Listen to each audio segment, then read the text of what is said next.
This is not a story, this is a warning. A man who lit his beard on fire and became the god of the sea. With 40 cannons and 300 pirates, he ruled the coast without spilling a drop of blood.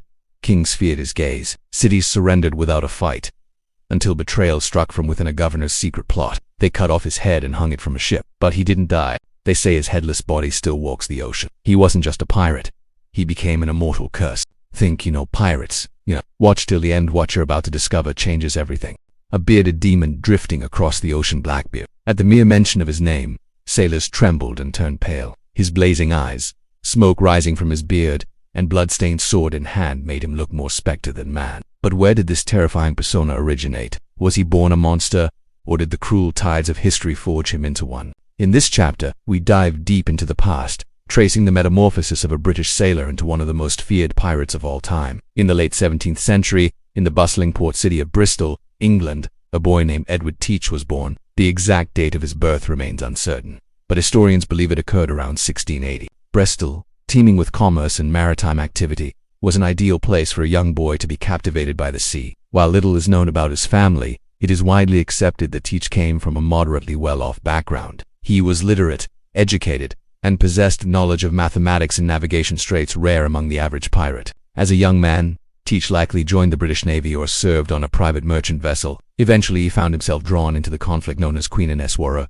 brutal colonial struggle between Britain and France. Teach served as a privateer during the war, essentially a legal pirate authorized by the crown to raid enemy ships. The war served as his crucible. It taught him the intricacies of naval combat, the mechanics of seamanship, and the ruthlessness required to survive. When the war ended, Britain dismissed its pride. While many returned to civilian life, Teach did not. He had tasted the power and freedom of the sea and knew that true control lay not in serving a crown but in commanding the chaos. He set sail for the Caribbean, a lawless expanse where piracy was not just tolerated but celebrated. Teach arrived in Nassau, a pirate haven in the Bahamas that operated as a rogue state. Here, pirates had formed their own community with self-imposed laws and even their own appointed leaders. It was in Nassau that Teach met the infamous Benjamin Horn, a legendary pirate captain who recognized Teach's intelligence and potential. Hornigold took Teach under his wing, giving him command of a small vessel. This was the beginning of his transformation. Teach began to cultivate an image growing his beard long and dark, adorning himself with pistols, swords, and bandoliers. He understood that fear was more effective than violence. To instill fear, he needed an identity. And so, the legend of Blackbeard began to take shape. Teach inserted slow-burning fuses into his beard and hat, lighting them during battles so that smoke would swirl around his face. His appearance was ghostly. Infernal, he looked like a demon risen from the depths. Some believed he was cursed, an undead sailor damned to roam the seas forever. His moniker Blackbeard came from this fearsome look, and it stuck. He never denied the rumors. In fact, he embraced them. In 1717, Blackbeard and Hornigold captured a French slave ship named Black. While Hornigold would soon retire and accept a royal pardon, Teach claimed the ship as his own and rechristened it Queen Anne's Revenge. The name was no accident. It was both a nod to his past as a privateer and a taunt to the monarchy that had cast him aside. Queen Anne's Revenge was transformed into a floating fortress, armed with over 40 cannons and manned by more than 300 pirates. It became one of the most feared vessels in the Atlantic.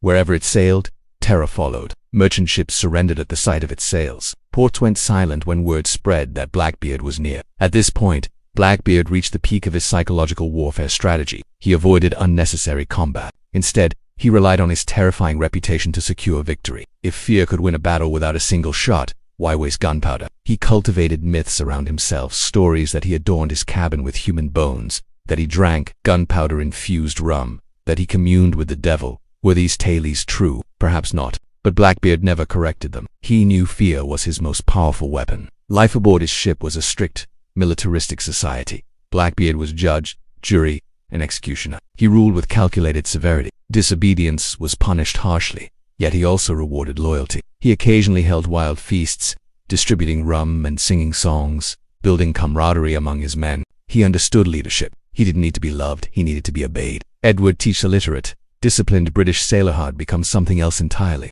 He had become a symbol, a ghost, a brand of terror. His transformation into Blackbeard wasn't a descent into madness but a deliberate climb into legend. And yet, this is only the beginning. In the next chapter, Blackbeard will use Queen Anne's Revenge to blockade cities, manipulate governors, and build a pirate empire so vast it would shake colonial powers to their core. His death will be as bloody and theatrical as his life. But that is another tale. For now, we have witnessed how a man used war, ambition, and fear to become immortal in the annals of piracy. A sailor named Edward Teachy became the pirate known as Blackbeard, and history was never the same again. Don't blink. Every second in this video builds to a truth that history tried to bury. Stay till the end, you'll understand why they feared him.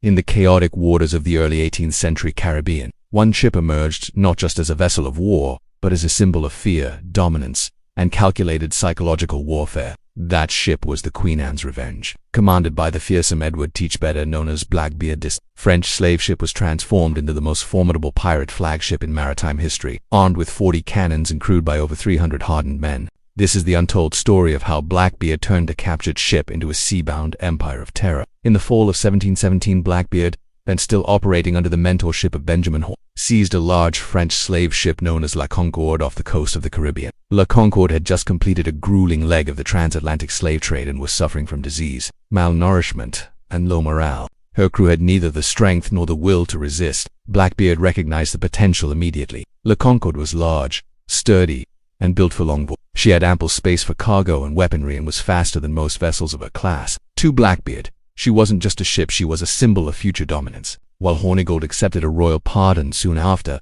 Blackbeard kept the ship and reassigned her with a name that would echo through the ages: Queen Anne's Revenge. The name was no accident. Queen Anne referenced the British monarch under whom many privateers, including Blackbeard, had once served. By calling the ship her Revenge, Blackbeard mocked the very government that had used and then discarded men like him. It was part tribute, part threat, a message to the British Crown and all its loyal colonies. The transformation of La Concorde into Queen Anne's Revenge was both physical and symbolic. The ship was refitted with 40 cannons, its hull reinforced to withstand heavy combat. Its spacious decks were cleared to make room for combat maneuvers, and the lower holds, once filled with enslaved people, now stored barrels of gunpowder, food, rum, and treasure. The ship became a floating fortress, one capable of standing toe-to-toe with naval warships. Blackbeard didn't recruit, he absorbed. His crew grew rapidly, filled with cast-offs from captured ships, deserters from navies, escaped slaves, and even disillusioned merchants. Queen Anne's Revenge soon hosted over 300 pirates, each one swearing loyalty to Blackbeard, not just out of greed, but out of awe and fear. The crew was a rough mosaic of humanity. Men from England, Ireland, Africa, Spain, the Americas all sailed together under the Jolly Roger. Despite their backgrounds, life aboard the ship had rules. Blackbeard enforced strict discipline. There was no place for mutiny or disobedience. Duties were assigned, and plunder was shared according to a code. Punishments were swift, and rewards were generous. More than a warrior, Blackbeard was a master of spectacle. He understood that terror was the most potent weapon. He crafted an image of supernatural horror, burning fuses in his beard during battle, to create clouds of smoke around his face, a towering frame accentuated with pistols, daggers, and ammunition belts, and red lanterns hung on the masts to bathe the ship in an eerie glow at night. When Queen Anne's Revenge appeared on the horizon, many ships simply surrendered. It wasn't just the firepower they feared, the myth. Tales spread across the Atlantic. Blackbeard was immortal, possessed dark magic, could disappear into fog. These were stories Blackbeard never denied.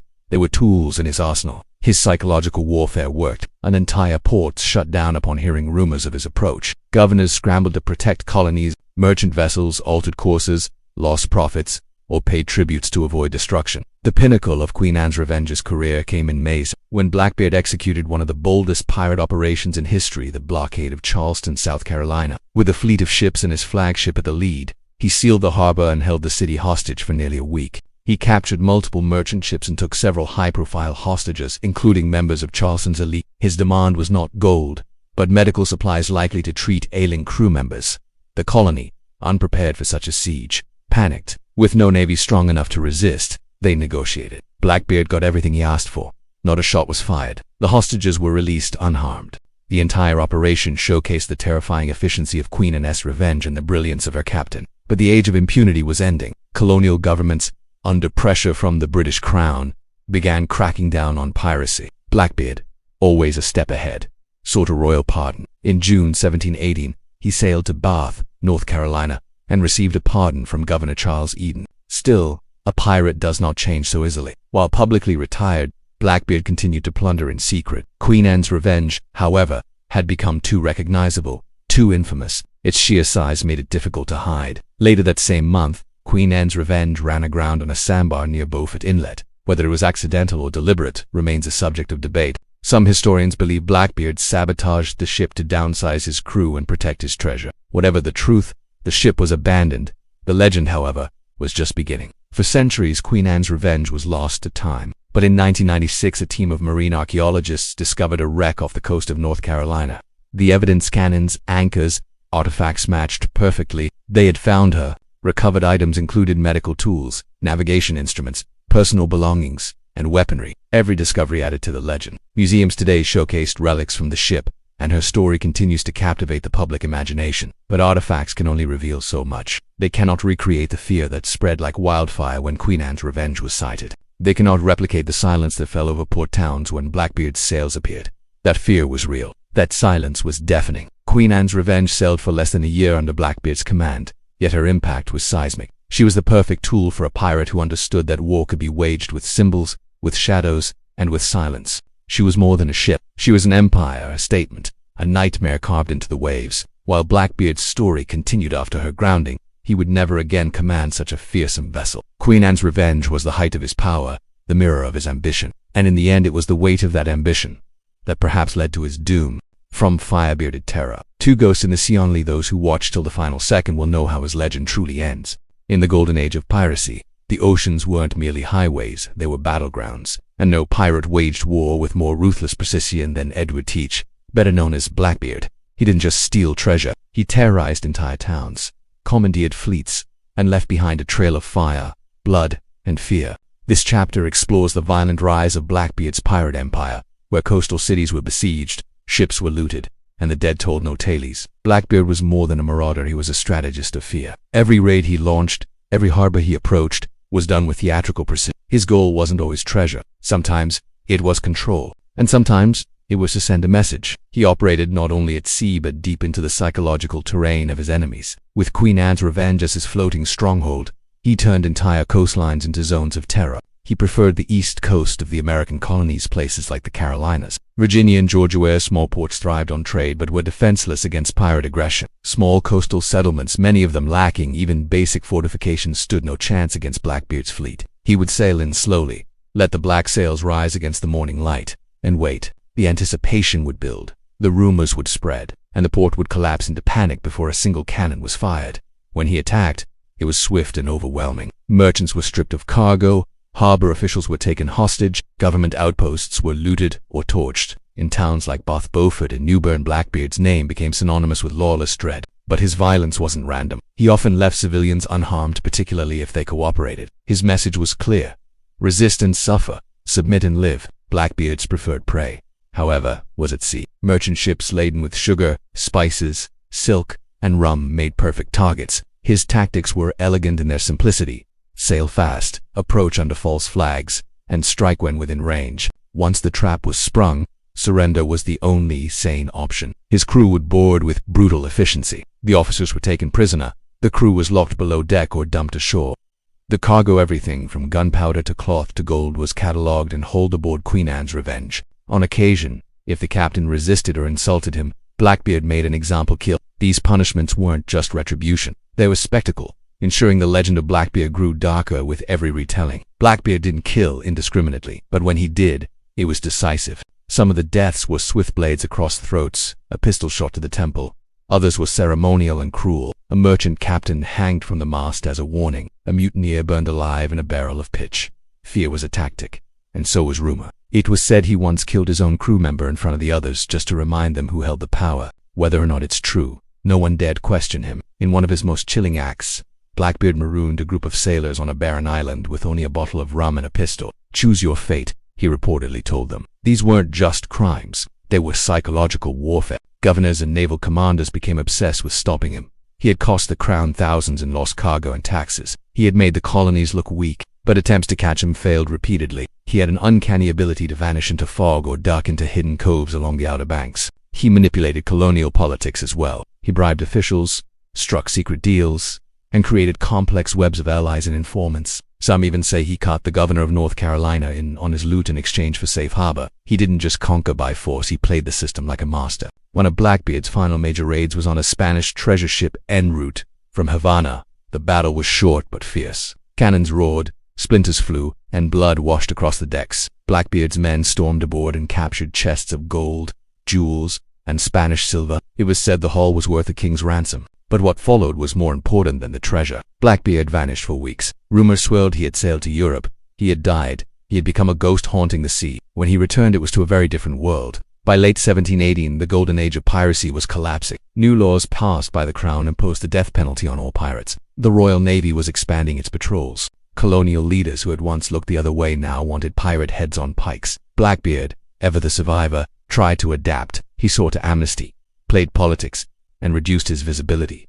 But the tide was turning. His violence, his raids, and his myth had made him a symbol. And the British Empire wanted that symbol destroyed. He was no longer a man. He was a target. In less than 2 years, Blackbeard had transformed from a rogue sailor into a maritime warlord. He had attacked ports, looted fleets, and murdered opponents without mercy. But he had also changed the rules. No longer was piracy just about plunder. It was about spectacle, domination, and legacy. The crimes he committed weren't merely theft. They were challenges to imperial power, assertions of independence. He dared to become a legend while he still lived. In the blood-soaked chronicles of piracy, few names command as much dread as Blackbeard. But what truly set him apart from the cutthroats of his era was not just his ferocity or his fleet, it was the elaborate theater of terror he orchestrated on the high seas. This was no mindless brute. Edward Teach was a master of psychological warfare, and his most effective weapon wasn't a cannon or a blade, it was fear itself. Blackbeard understood one unshakable truth. If you controlled the narrative, you controlled the battle. He crafted a persona so horrifying, so inhuman, that ships would surrender at the mere sight of his sails. His face became the banner of doom. Every detail of his appearance was a deliberate construction meant to unnerve, unsettle, and unman his enemies. He stood over 6 feet tall, massive and muscular, but it was his beard that made him infamous. Thick, black, and tangled. It reached down to his chest, and it wasn't just for style. Before entering battle, Blackbeard would weave slow-burning fuses into his beard and light them. The result, thick, acrid smoke billowing around his face, creating the illusion of a demon emerging from the underworld. Witnesses reported seeing Blackbeard surrounded by clouds of smoke, his eyes burning like coals, pistols and daggers strapped across his chest, and his voice bellowing commands like a wrathful god. To his victims, he wasn't a man, he was an omen. Every maneuver, every gesture was written. He didn't just fight, he performed. When he boarded a ship, it wasn't with haste. It was slow, deliberate, and heavy with drama. The boots hit the deck like thunder. The silence that followed was more terrifying than any scream. He'd often light multiple slow fuses, letting smoke pour from under his hat, around his ears, even from his armpits. Some believed he was a sorcerer. Others whispered he was already dead, a ghost doomed to roam the seas. Blackbeard never denied the rumors. He cultivated them. Even his silence was weaponized. He would often stand wordless in front of his captives, just staring, his smoky visage doing more than any threat ever could. In Blackbeard's world, fire wasn't just a tool, it was a message. He set ships ablaze as warnings. He burned enemy flags as challenges. Fire was unpredictable, hungry, and merciless just like him. His infamous beard fire trick was the centerpiece of his terror campaign. It served no tactical advantage, but its psychological impact was immeasurable. Sailors who saw him described it as hell itself coming to collect souls. What kind of man lights himself on fire before going into battle? The kind who doesn't fear death. The kind who welcomes it. That was the idea. And it worked. While other pirate captains used charm or coin to maintain loyalty, Blackbeard ruled through. His own crew followed him, not just for treasure, but because they believed he was untouchable. That belief was forged in the flames of his theatricality. He would sometimes fire his pistols near his own men to keep them alert. He once shot a crew member in the leg for no reason other than to remind the others of his control. "If I don't now and then kill one of them," he reportedly said, "they'll forget who I am." He understood the fragile balance of command. Too soft, and they'd rebel. Too cruel, and they'd flee. But fear, carefully calibrated, was a leash stronger than chains. Colonial governments couldn't understand how a single man could paralyze entire cities. They blamed lack of naval resources, corruption, and local cowardice. But the truth was simpler. Blackbeard's myth had spread further than his ship. He had become a story, and stories are harder to kill than men. Merchants rooted at the mere whisper of his name. Governors begged the crown for ships and soldiers. And every time a port was raided, the stories grew darker, wilder, more infernal. Blackbeard was a pirate, yes, but he was also a director of horror, staging battles like theater, each act crafted to leave his victims and enemies. Toward the end of his reign, Blackbeard knew the noose was tightening. Royal governors were being pressured. Rewards were being offered, but even as he sensed the end, he never stopped performing. In his final days, he was reportedly seen lighting fuses once more, even when there were no battles. Perhaps he was keeping up appearances, or perhaps he simply didn't know how to be anyone else. His death would come soon, but not before he left one final blaze of legend on the ocean's stage. Every minute of this story is a trap set by a king, triggered by betrayal and ending in blood. If you stop watching, you miss the full execution. In an age when violence was currency and the seas ran red with ambition, one man rose above the chaos not by spilling endless blood, but by mastering the battlefield of the human mind. Edward Teach, better known as Blackbeard, didn't just terrorize with cannons or blades. He weaponized fear, rumor, and the fragile psychology of men. He was not just a pirate, he was a psychological monster, capable of commanding entire fleets to surrender without a single shot fired. This is the story of how Blackbeard ruled with terror so potent that his enemies often defeated themselves. Fear is the oldest weapon in history, and Blackbeard knew how to sharpen it. He understood the art of intimidation better than any commander of his time. While others relied on brute force, he crafted a persona so terrifying, so mythological, that it did most of the work for him. He became a figure out of nightmares, a towering man with smoke pouring from his face, surrounded by silence and menace. His name alone could cause a merchant captain to throw open his holds and beg for mercy. In this theater of power, appearance was everything, and Blackbeard wrote the script, time and again. Records show that ships surrendered without resistance the moment Queen Anne's revenge appeared on the horizon. Blackbeard would raise his black flag off on a skeleton, stabbing a heart or toasting death and wait. That alone was usually enough. He rarely needed to fire a cannon. His mere reputation crippled the morale of sailors. Many of them, poorly paid and poorly armed, had no interest in dying for cargo that wasn't theirs. Better to live another day than to test the wrath of the devil in the fog. In 1717, for example, Blackbeard intercepted a Portuguese ship off the Bahamas. Before a single warning shot, the ship's captain ordered the sails lowered. The crew refused to even look Blackbeard in the eyes as he boarded.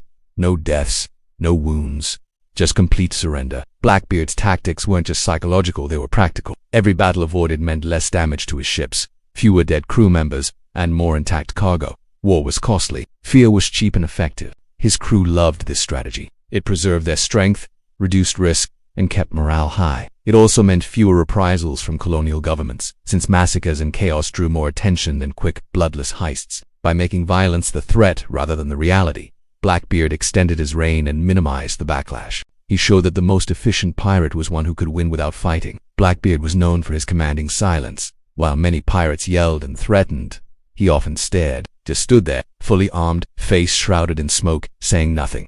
The effect was terrifying. Captives reported feeling peril. Some confessed to crimes they hadn't committed. Others handed over maps, keys, and gold before being asked. This silent intimidation made him unpredictable, and unpredictability is fear's greatest fuel. Even when he spoke, he did so with deliberate slowness. Each word was a hammer, every command, a sentence. He had no need to roar. His presence screamed for him. Blackbeard let the stories grow. He never contradicted rumors that he was possessed, invincible, or undead. Every whisper of his cruelty, even when exaggerated, only added to his legend, and every frightened sailor who returned home became an unwitting agent of that legend. There were tales of him vanishing into storms, controlling sea creatures, or drinking the blood of his enemies. He didn't need to confirm these fantasies. The fear they sowed did the work. It was strategic brilliance. A single sighting could destabilize trade in entire colonies. Letters to governors pleaded for military escorts.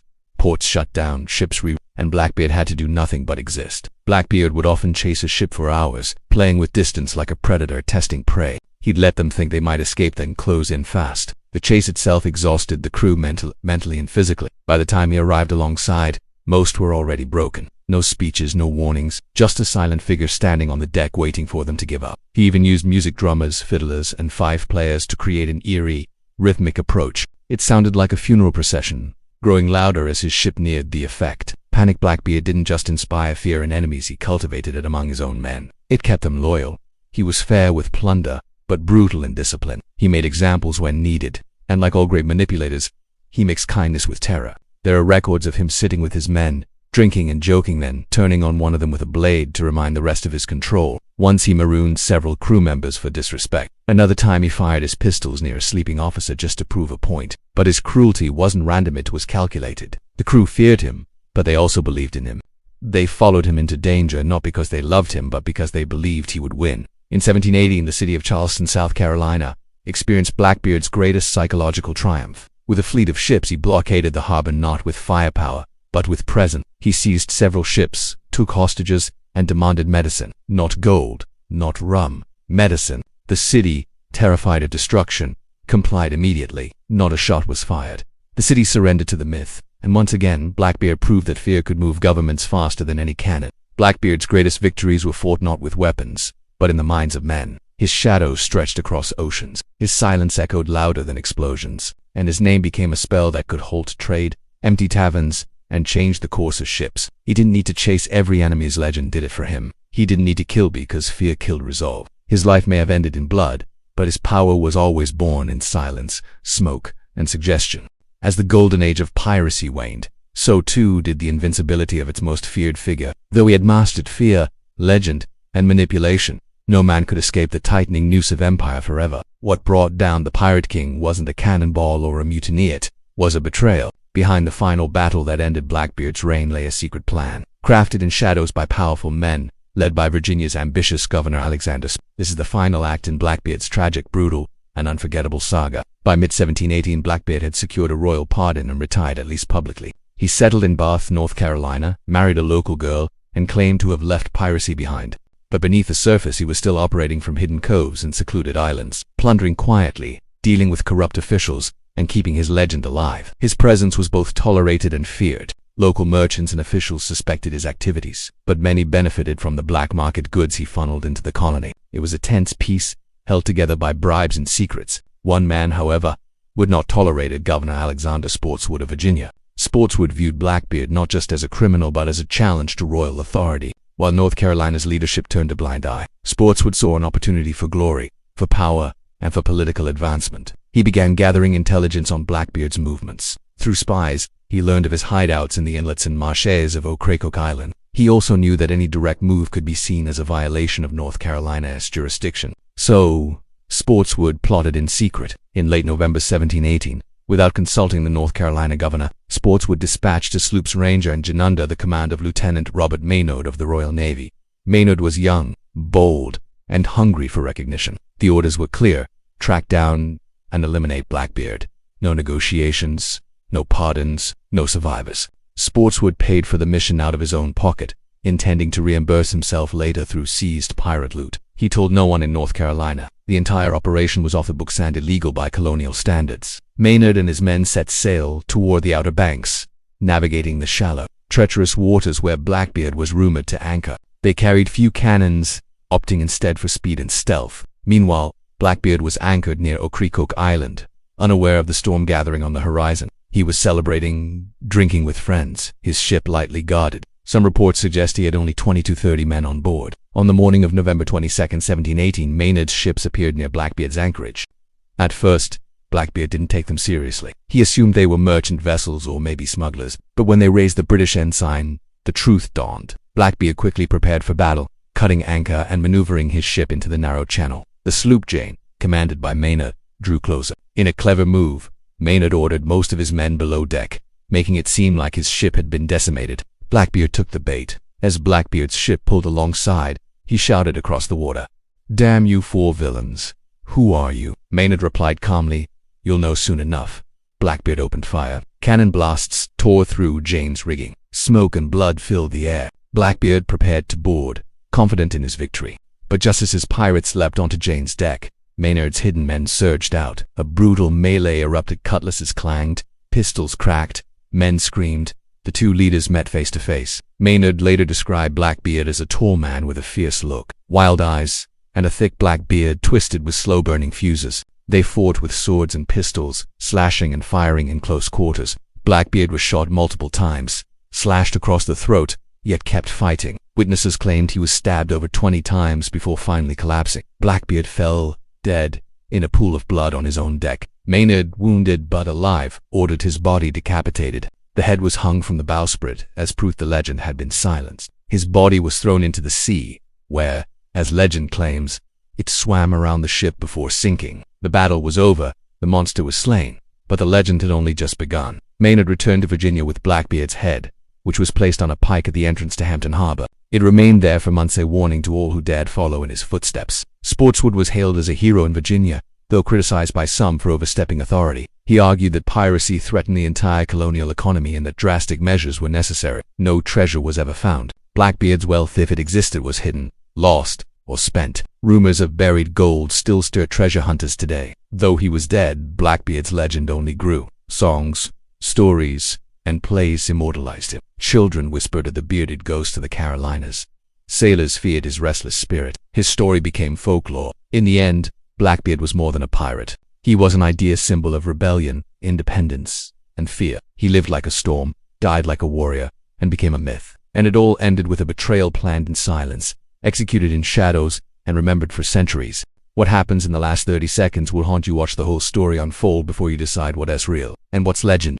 The morning of November 22nd, 1718, broke like any other on the mist-rooted waters off Ocracoke Island. But for Edward Teach, his death would not come quietly. It would be earned in the fire of gunpowder, the clash of cutlasses, and the betrayal of empire. This final chapter recounts, in vivid detail, the legendary death of history's most infamous pirate at the hands of Lieutenant Robert Maynard. Blackbeard's ship, the Adventure, sat anchored in the shallow channels of Ocracoke. The crew, no more than 25 men, were relaxed. Some were drinking, others were nursing wounds or resting from recent raids. Blackbeard himself, now living under a royal pardon, was still suspected of secret piracy. He knew he was being hunted, but he didn't know how close death had crept. Maynard's two sloops, the Ranger and the Jane, were closing in, cloaked by fog and silence. Governor Spotswood of Virginia had sent them in secrecy, violating North Carolina's jurisdiction. But this wasn't about Lowe, it was personal. The Crown wanted Blackbeard dead, and Spotswood wanted the glory. Blackbeard first noticed the approaching sloops in the early light.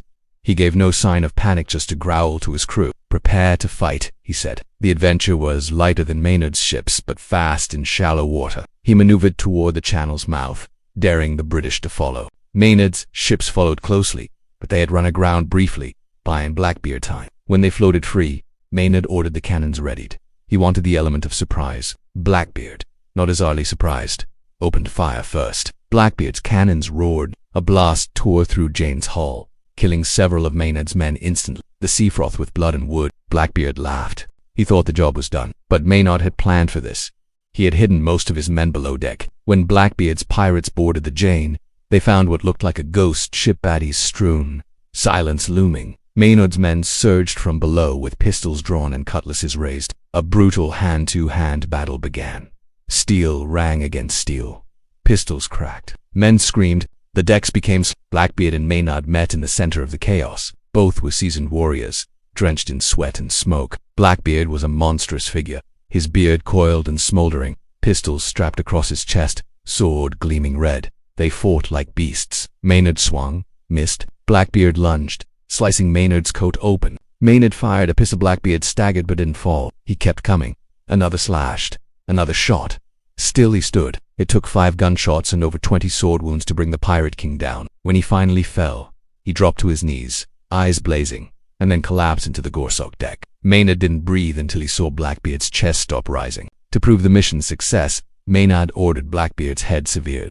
The giant, tangled beard was caked with blood, the eyes still open. The crew recoiled but obeyed. They hung his head from the bowsprit of the Jane like a trophy. His body was dumped into the sea. Legend claims it swam around the boat 3 times before sinking. Some say it still walks the ocean floor. Maynard returned to Virginia as a hero. Blackbeard's head was displayed on a pike at Hampton's Harbor, where it rotted for months, an emblem of order over chaos. But many questioned the legality of the operation. Spotswood had violated another colony's authority. There was no treasure, no trial, just blood. Some said Blackbeard should have been captured, tried, and sentenced publicly. Others believed a public trial would have only spread his myth further. Regardless, the deed was done. The crown had its symbol of victory. The colonies had their warning. Blackbeard's death marked more than the end of a pirate. It signaled the end of an era. The golden age of piracy was crumbling. New laws, stronger navies, and harsher punishments ensured that no pirate would ever again command such power or legend. Yet Blackbeard remained immortal in memory. Songs were sung, ballads written, sailors toasted his name,